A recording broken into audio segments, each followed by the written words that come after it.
샬롬, 똑똑한 집사들과 유지사입니다. 이 시간에는 엄청난 재물복을 받은 솔로몬에게 잠까지 주셨다고? 그럼 우리는? 이라는 주제에 대해 말씀을 나눠보겠습니다. 후반기 생에는 신앙적인 면에서 타락했지만 지금도 지혜의 왕으로 불리고 또한 역사상 가장 많은 재물을 가졌던 왕은 솔로몬입니다. 그런데 이 솔로몬은 잠까지 잘 잤는지 잠은 하나님이 주시는 것이다 라고 시편에서 노래했는데 한번 보겠습니다. 시편 127편 1절에서 2절입니다. 여호와께서 집을 세우지 아니하시면 세우는 자의 수고가 헛되며 여호와께서 성을 지키지 아니하시면 파수꾼이 깨어있음이 헛되도다.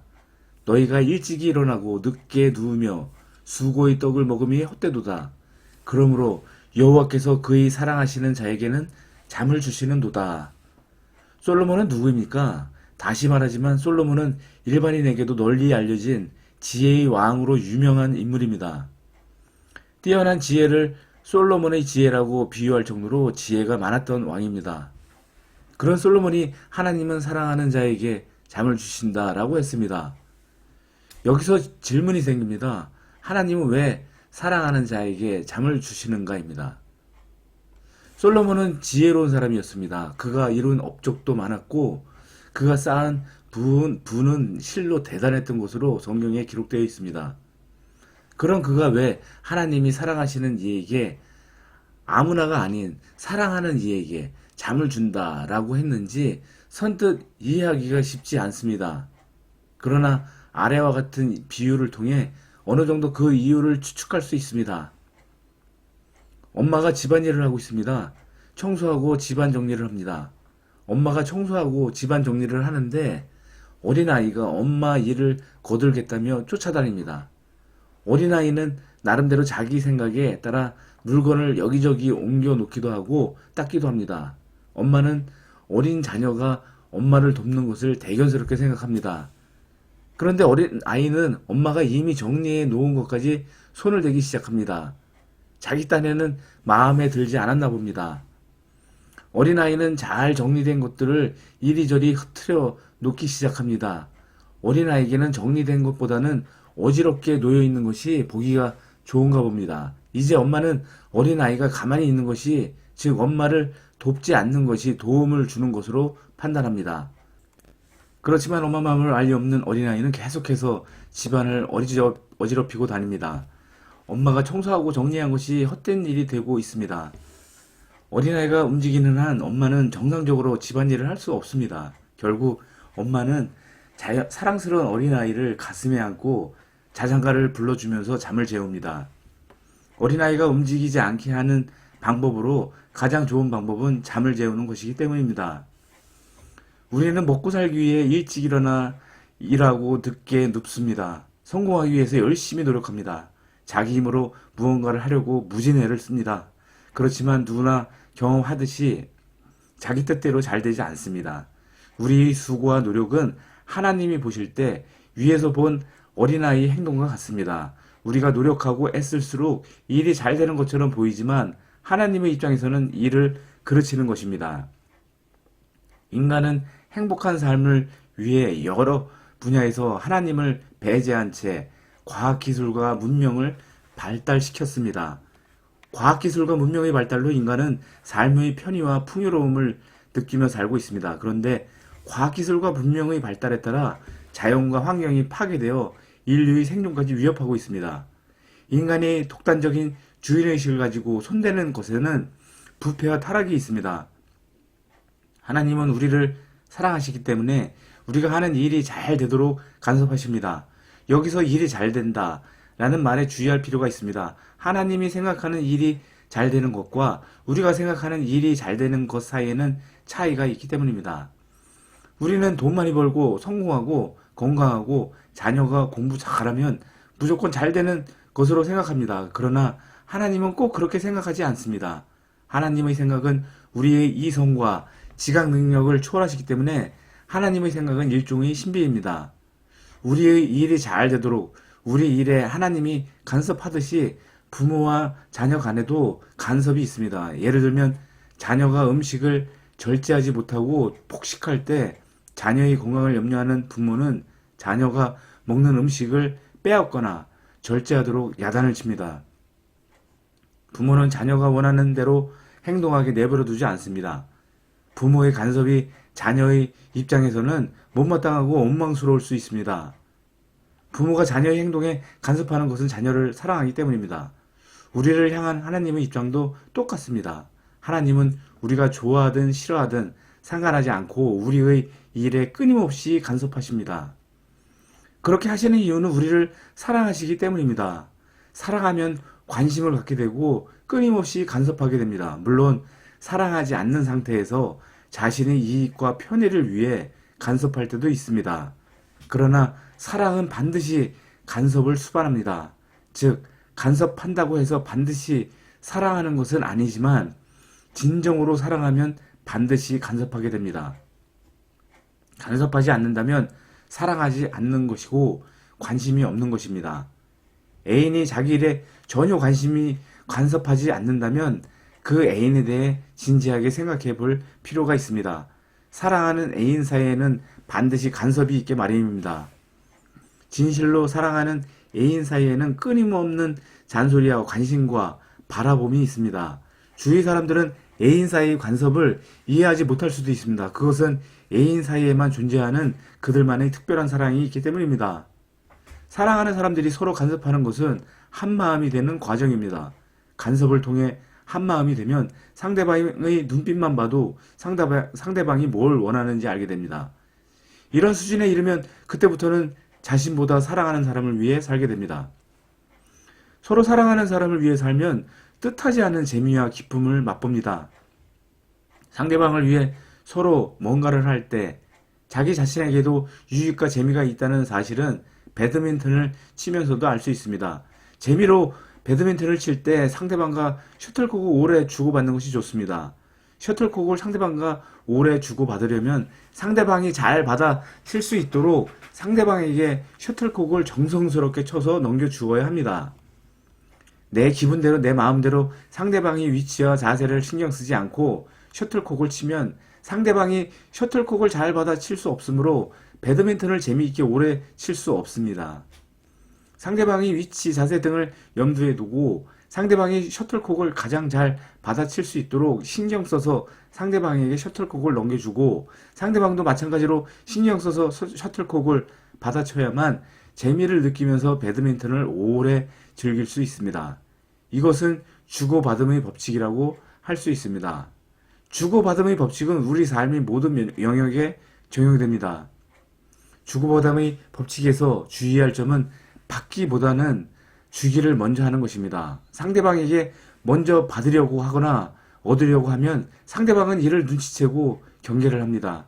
이렇게 되면 서로 긴장하고 의심하고 서로 뺏기지 않으려고 합니다. 상대방에게서 먼저 받으려고 하거나 챙기려고 하면 서로 으르렁거리면서 싸울 수밖에 없습니다. 하나님이 사랑하는 자에게 잠을 준다라고 시를 쓴 솔로몬은 지혜로운 왕이었음이 틀림없습니다. 하나님이 사랑하는 자에게 잠을 준다라는 구절은 하나님이 사랑하는 자에게는 자는 동안에도 복을 내리신다라고 번역되기도 합니다. 하나님은 우리가 잠자는 중에 복을 주신다는 의미입니다. 그럼 복이란 도대체 무엇일까요? 재물이 많은 걸까요? 자식이 잘 되는 걸까요? 성공하는 걸까요?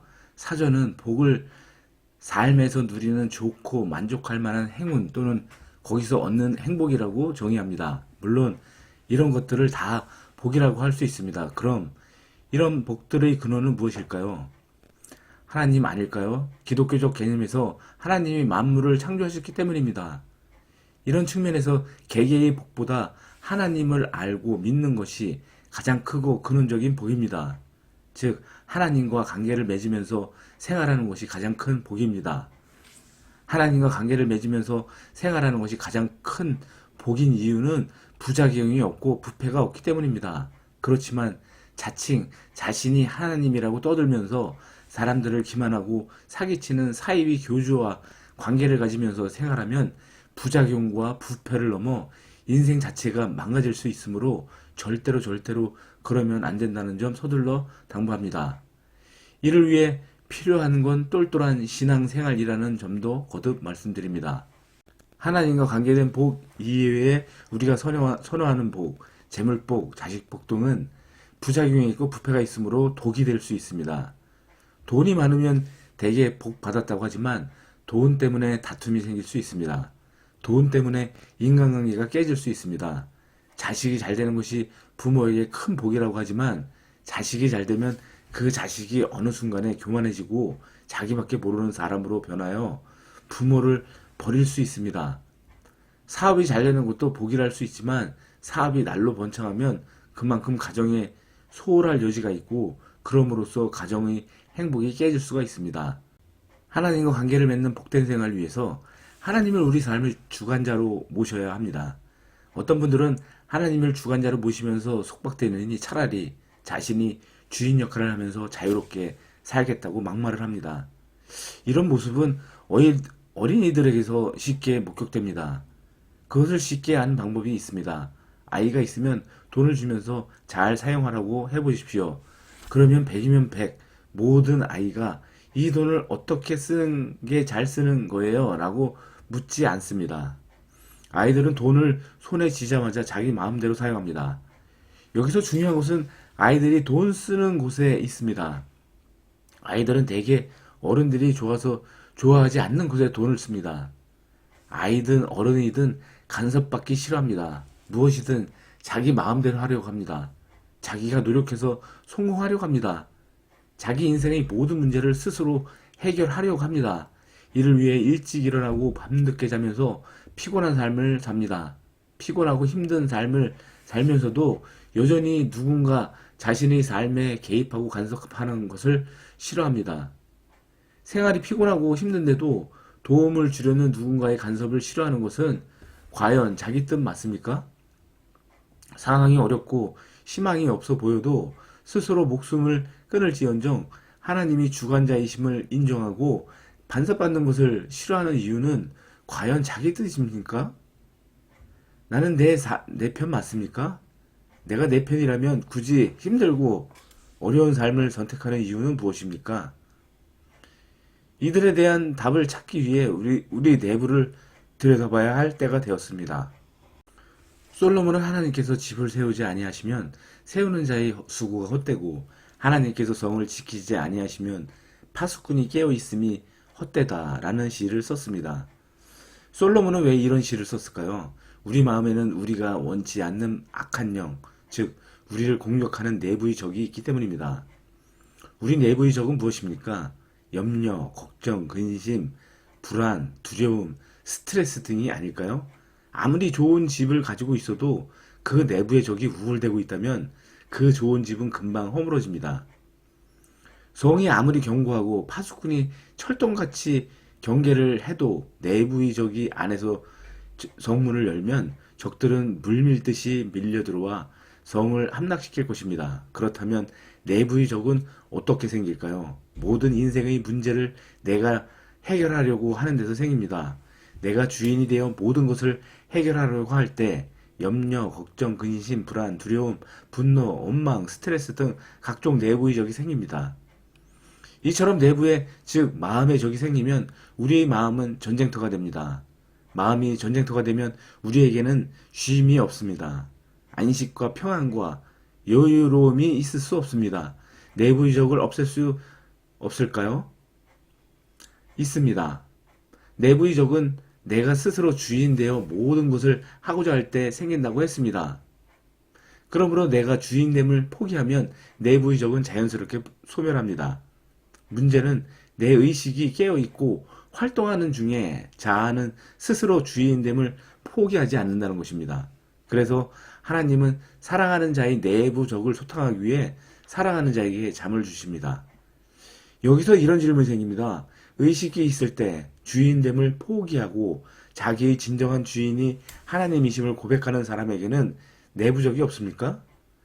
논리적으로는 없다고 봅니다. 그러나 인간의 죄를 간과해서는 안 됩니다.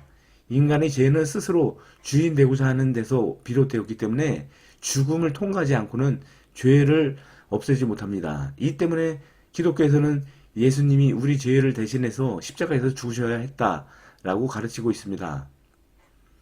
죽은 상태에서는 아무것도 할 수 없습니다. 마찬가지로 잠을 자는 상태에서도 아무것도 할 수 없습니다. 이때 하나님은 마취된 환자를 수술하듯이 잠이 든 사랑하는 자의 내부적을 소탕합니다. 하나님은 사랑하는 자에게 잠을 주시고 잠이 들면 내부의 적을 처리하십니다. 잠자는 시간은 하나님이 사랑하는 자를 위해 직접 활동하시는 시간입니다. 잠자는 시간에 하나님은 우리 마음에 교도부를 구축하시고 내부의 적을 진멸하십니다. 그래서 우리는 잠을 자고 나면 몸과 마음이 상쾌해지고 개운해지는 것입니다. 이제 우리는 사랑하는 자에게 잠을 주시는 하나님의 사랑을 깨달아야 합니다. 잠을 통해서 하나님의 임재를 체험해야 합니다. 잠을 통해서 하나님의 사랑을 느껴야 합니다. 그때부터 우리 삶에는 진정한 여유와 안식과 평화와 풍요로움이 있게 될 것입니다. 감사합니다. 이상 똘똘한 집사들과 유집사였습니다. God bless you.